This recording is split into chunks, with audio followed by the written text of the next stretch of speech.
बहू, बाबूजी। बहू दरवाजा खोलो। बाबूजी, आज रहने दीजिए, मेरी तबीयत बहुत खराब है। तबीयत खराब है? याद है ना तुमको मेरी 5 लाख रुपए वाली बात?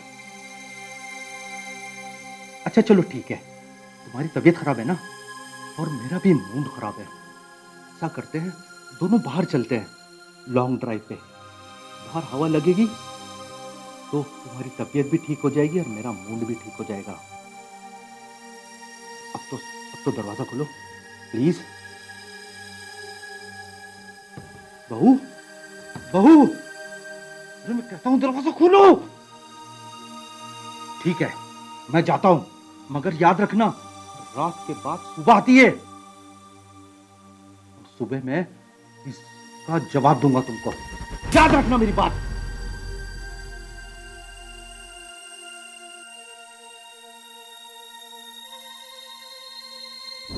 दिन पर दिन महेश की हवस की भूख बढ़ती जा रही थी। कहीं सुमन की खामोशी उसके हौसले तो नहीं बढ़ा रही थी। आइए देखते हैं।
ठीक है बाबूजी, मैं ऑफिस के लिए निकलता हूँ।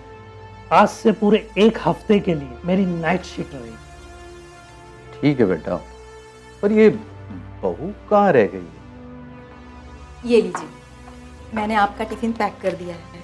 आज के बाद कैंटीन से खाना खाने की कोई ज़रूरत नहीं है। देखा कितनी अच्छी बहू मिली है तुझको, मेरा कितना ख्याल रखती है। ऐसी बहू मिलेगी तुझको कहीं?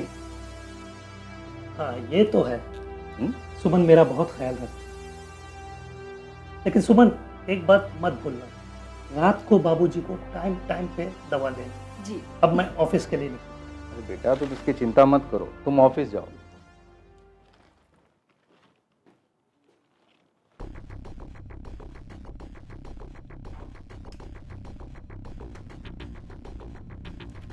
बहू, घर में कोई और भी रहता है, अनुज के अलावा कुछ मेरा भी ख्याल कर लिया करो। बाबूजी मुझे किचन का काम खत्म करना है, मैं आती हूँ। नहीं, थोड़ा मेरी तरफ भी ध्यान दिया करो। अरे तो इंसान ही हो ना। मुझे मेरा हाथ छोड़िए। नहीं प्लीज। बाबूजी मेरा हाथ छोड़िए।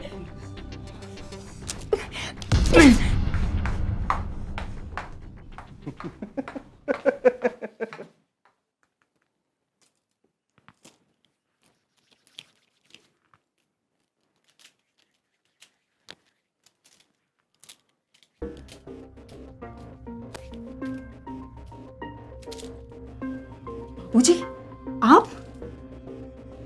तो ऐसी भोली बन रही है जैसे मैं पहली बार तेरे रूम में आ रहा हूँ।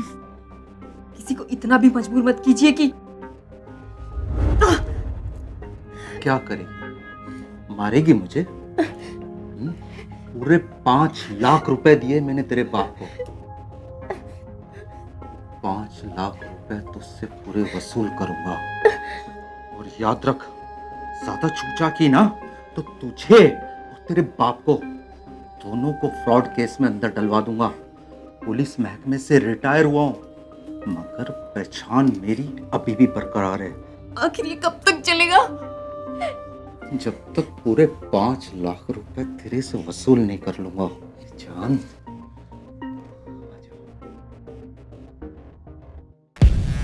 बाबूजी, ऐसे मत कीजिए, छोड़िए मुझे, छोड़िए, प्लीज मुझे छोड़ दीजिए, ऐसा मत कीजिए, एक तरफ अनुज का पिता महेश अपनी बहू सुमन की तारीफ करते नहीं थकता और दूसरी तरफ वो उसी की इज्जत के साथ खिलवाड़ करता है। कोई ससुर अपनी ही बहू के साथ ऐसा कैसे कर सकता है? तेरा ऑफिस में काम कैसा चल रहा है बेटा? ठीक ठाक है, चल रहा है। अच्छा, और वो तेरा एक दोस्त था ना, लंबा सा पतला सा? अभी तो आया था, अच्छा, मिल के गया मुझसे। मिल के गया। अरे बस बस सुमन, कितना डालोगे? माना कि पोहा अच्छा बना हुआ है, लेकिन इसका मतलब ये तो नहीं ना कि मैं भूख से ज्यादा खा लूं और मेरा टमी निकल आए। बाबूजी को दो ना। अरे बाबूजी को नहीं, बहू मुझे मेरे टेस्ट की चीज तेरे बगैर ही खिला देती है। क्यों बहू? सुमन बैठ जाओ, लंच कर लो हमारे साथ। मैं बाद में कर लूंगी। अनुज, वो बहू लगता है तुमसे कुछ कहना चाहती है। बहू कहो तो मैं अंदर चला जाऊं? नहीं, सुमन, बाबूजी से क्या छुपाना, जो कहना है कह दो। ऐसी कोई बात नहीं है। शायद चाय बन गई है, मैं आप लोगों के लिए चाय लेकर आती हूँ।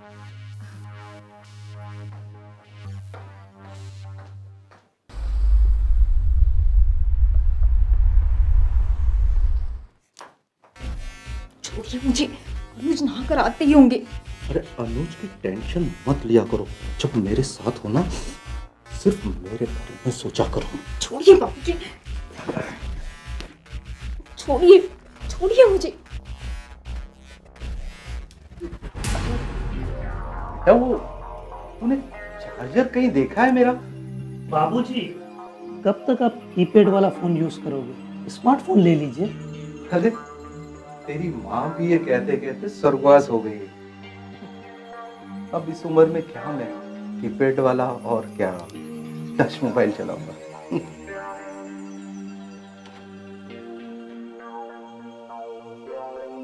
लगता है बाबूजी को माँ की याद आ गई। सुमन, एक काम करो, मुझे ऑफिस जाना है, मेरे लिए जल्दी से नाश्ता करो।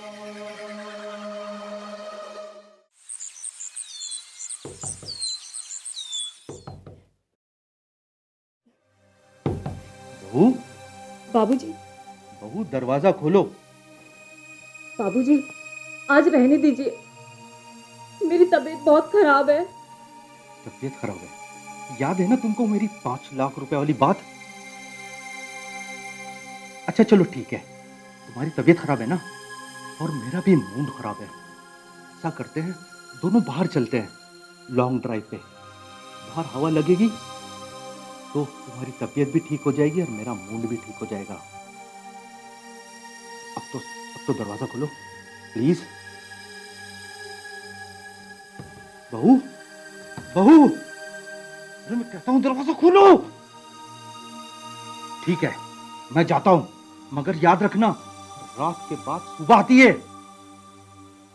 और सुबह मैं इसका जवाब दूंगा तुमको। याद रखना मेरी बात।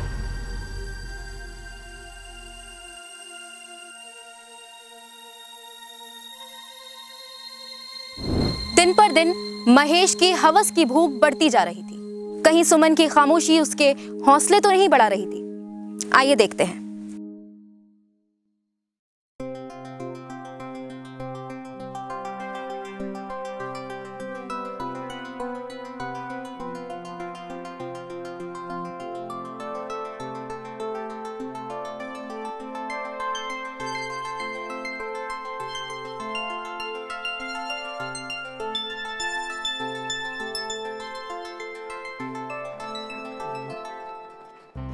नमस्ते अंकल। नमस्ते। अरे तुम सुरभि हो ना? सुमन की छोटी बहन? साल में कितनी बड़ी हो गई हो और जवान भी हो गई हो। अच्छा, कॉलेज वॉलेज जाती हो या ऐसे ही बंक मारती हो? कभी कभी। अरे सुरभि, तुम अचानक यहाँ? कहीं दीदी। हॉस्टल से भाग कर तो नहीं आई? दीदी इतना भी मत सोचो, एग्जाम्स खत्म हुए थे तो सोचा कुछ दिन आपके और जीजा जी के साथ रह लेती हूँ। अरे तुम्हारी बहन का घर है, जब मन किया करे आ जाया करो, उसमें क्या है? दीदी अगर आपको मेरा आना अच्छा नहीं लगा तो मैं वापस चली जाती हूँ। अरे ऐसे कैसे चली जाती हूँ? आई हो तो कुछ दिन रह कर जाओ, मुझे अच्छा लगेगा। I mean, सुमन को और मुझे अच्छा लगेगा। ठीक है, चल चल तू अंदर चल।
सुरभि, मैं कभी नहीं चाहती थी कि तू इस घर में आए। 1 साल से जो मैं बर्दाश्त कर रही हूँ वो मैं बिल्कुल नहीं चाहती थी कि तू भी बर्दाश्त करे। थोड़ा मेरी तरफ भी ध्यान दिया करो, मैं तो इंसान ही हूँ ना। मुझे मेरा हाथ छोड़िए नहीं, प्लीज। बाबूजी, मेरा हाथ छोड़िए।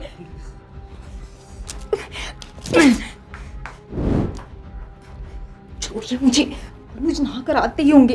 अरे अनुज की टेंशन मत लिया करो, जब मेरे साथ हो ना तो सिर्फ मेरे बारे में सोचा करो। छोड़िए बाबूजी, छोड़िए, छोड़िए मुझे। और याद रख, ज्यादा चूचा की ना तो तुझे और तेरे बाप को दोनों को फ्रॉड केस में अंदर डलवा दूंगा। पुलिस महकमे से रिटायर हुआ हूं, मगर पहचान मेरी अभी भी बरकरार है। आखिर ये कब तक चलेगा? जब तक पूरे 5 लाख रुपए तेरे से वसूल नहीं कर लूंगा। जान, आ जाओ। छोड़िए मुझे, छोड़िए, प्लीज मुझे छोड़ दीजिए, ऐसा मत कीजिए, प्लीज। बहू, बाबूजी, बहू दरवाजा खोलो।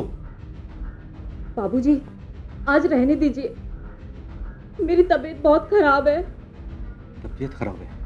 याद है ना तुमको मेरी 5 लाख रुपए वाली बात? जो मेरे साथ हुआ ना वो मैं बता नहीं सकती। मैं नहीं चाहती थी कि तेरे साथ भी इस तरह सब कुछ हो। दीदी, हमें पुलिस को कंप्लेन करनी चाहिए। सुरभि, कोई फायदा नहीं है। वो इंसान पुलिस से रिटायर्ड है, बहुत पहुंच है उसकी पुलिस वालों तक, वो कुछ भी करवा सकता है। तो क्या चाहते हो जो हमारे साथ हुआ वो हम भूल जाएं?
फिलहाल तो सुरभि यही ठीक रहेगा कि तुम यहाँ से चली जाओ। इसी में हमारी भलाई है। पर दीदी आप तुम मेरी चिंता मत कर।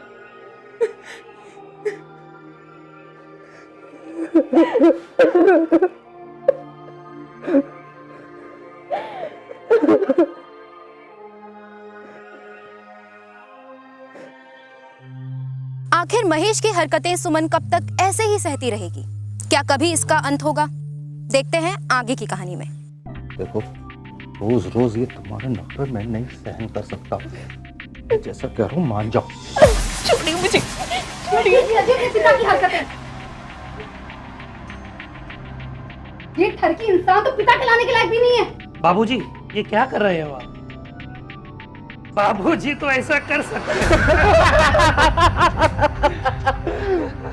कुछ समझ में आया? नहीं आया? आजा, अब मैं तेरी भी गर्मी लगा। छोड़िए, चल मेरे साथ। छोड़िए मुझे। चल।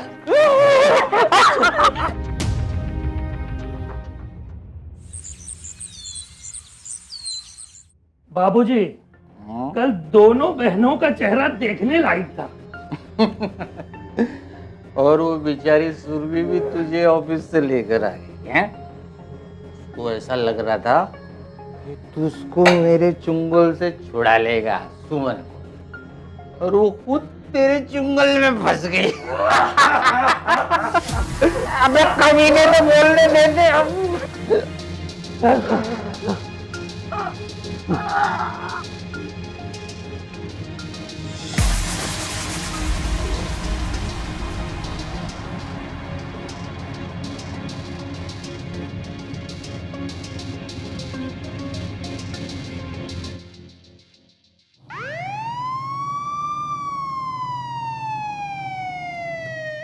घटना के वक्त आप दोनों कहाँ थे?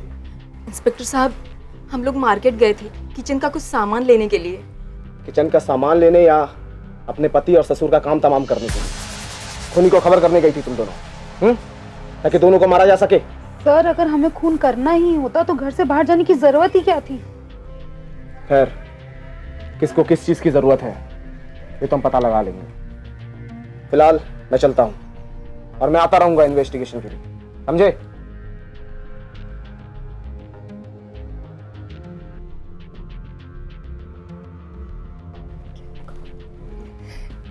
डोंट वरी, कुछ नहीं होगा।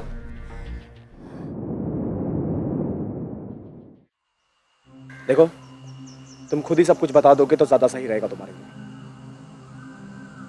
देखो, सामने वाले घर के सीसीटीवी फुटेज हमने चेक किए थे, जहां तुम अपने दोस्तों के साथ अनुज के घर में जाते हुए देखे गए थे और थोड़ी देर बाद वहां से निकल रहे थे। अब सब कुछ सच सच बताओ कि क्या किया तुमने। इंस्पेक्टर साहब, अनुज और उसके बाप को मैंने ही मरवाया। क्या? हाँ इंस्पेक्टर साहब, मैंने अपनी बेटी को फोन किया था, सुमन और सुबी को। उनका फोन स्विच ऑफ आ रहा था। जब मैं उनसे मिलने गया बंगले में,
सुरभि, मैं नहीं चाहती थी कि तू इस घर में आए। जो मेरे साथ हुआ ना, मैं नहीं चाहती थी कि तेरे साथ भी हो। 1 साल से जो मैं बर्दाश्त कर रही हूँ वो मैं बिल्कुल नहीं चाहती थी कि तू भी बर्दाश्त करे। जो मेरे साथ हुआ ना वो मैं बता नहीं सकती। मैं नहीं चाहती थी कि तेरे साथ भी इस तरह सब कुछ हो। दीदी हमें पुलिस में कंप्लेन करनी चाहिए। कोई फायदा नहीं है सुरभि। वो इंसान पुलिस से रिटायर्ड है और उसकी पुलिस वालों तक बहुत पहुंच है। वो कुछ भी करवा सकता है। तो क्या चाहते हो जो हमारे साथ हुआ वो हम भूल जाएं? फिलहाल तो सुरभि यही ठीक रहेगा कि तुम यहाँ से चली जाओ। इसी में हमारी भलाई है। पर दीदी आप तुम मेरी चिंता मत कर, लेकिन तू यहाँ से जा। मैंने उनकी बातें सुन ली। अनुज और उसके बाप ने जो हरकत की बहुत, उससे मैं शर्मिंदा हुआ। उसका बदला लेने के लिए मैंने वो गुंडे को पैसे दिए और इस प्लान को अंजाम दिया। वो दोनों का काम हो जाना चाहिए। हो जाएगा बॉस। और सुनो, दोनों बाप बेटे जिंदा नहीं बचना चाहिए। समझो, हो गया। ठीक है, चलो एडवांस, बाकी का काम होने के बाद मिलेगा। ओके बॉस, ठीक है, चलते हैं फिर। जाओ।